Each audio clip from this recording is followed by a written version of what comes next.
Good morning student. चला तर आज आपण बघूया आपल्या समासातला राहिलेला तिसरा पाठ, द्विगु समास. पहा, द्विगु समास काय असते याची व्याख्या मी लिहिलेली आहे. या समासामध्ये पहिलं पद हे काय असते? संख्या विशेषण असते. म्हणजे जे पण पहिलं पद येईल ते काय असते? एक संख्या असते. पहा, उदाहरण दिलेलं आहे मी, चौकोन. चौकोन म्हणजे 4 संख्या आली का याच्यामध्ये? आली. नवरात्र म्हणजे 9 संख्या आली. म्हणजे इथे संख्या आल्या ना, याचा विग्रह जर आपण करायचा झाला तर याचा विग्रह अशा प्रकारे होतो. पहा, चौकोन म्हणजे 4 कोणांचा समूह आणि नवरात्र म्हणजे 9 रात्रीचा समूह. याच्यावरून तुम्हाला समजते. पहा, जेव्हा आपण विग्रह करतो तेव्हा त्याच्यामध्ये संख्या आली ना.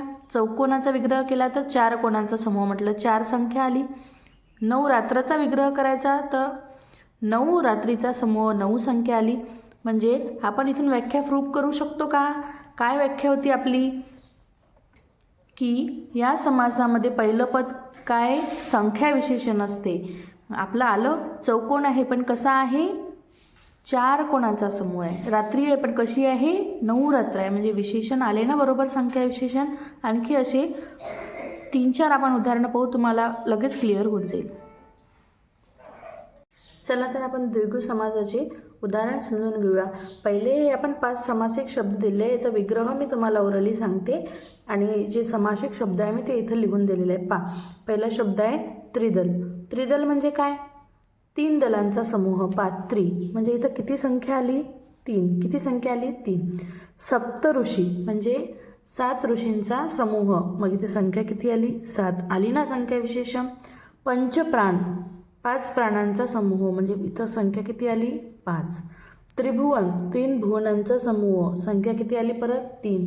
अष्टदिशा म्हणजे 8 दिशांचा समूह. संख्या किती आली? 8. पहा, इथे आली 3, इथं 7, 5, 3, 8 अशा संख्या आल्या. म्हणजे पहिलं पद जे आलंय हे संख्या विशेषण आलं ना. दल आहे पण कसा? त्रिदल आहे. ऋषी आहेत पण कसे आहेत? सप्त ऋषी आहेत. प्राण आहे पण कसा आहे? पंचप्राण आहे. भुवन आहे पण कसे आहेत? त्रिभुवन आहे. दिशा आहेत पण कशा आहेत? अष्टदिशा आहेत. म्हणजे हे सगळं याच्यावरून आपल्याला क्लिअर होते की बा पहिलं पद काय आलं पाहिजे? विशेषण आलं पाहिजे. आणि इथे आपलं पहिलं पद काय आलेलं आहे? विशेषण आलेलं आहे. पण कोणतं? संख्या विशेषण आलेलं आहे. 5 संख्या आल्या ना, 3, 7, 5, 8, 3 अशा. ठीक आहे. तर हे उदाहरण झाले द्विगु समासाचे. तुम्हाला द्विगु समास लगेच ओळखता येईल की पहिलं पद काय पाहायचं? एखादी संख्या आहे का. तर अशाच व्हिडिओसाठी माझ्या चॅनलला लाईक आणि शेअर आणि सबस्क्राईब करा. टिल देन अभ्यास करा.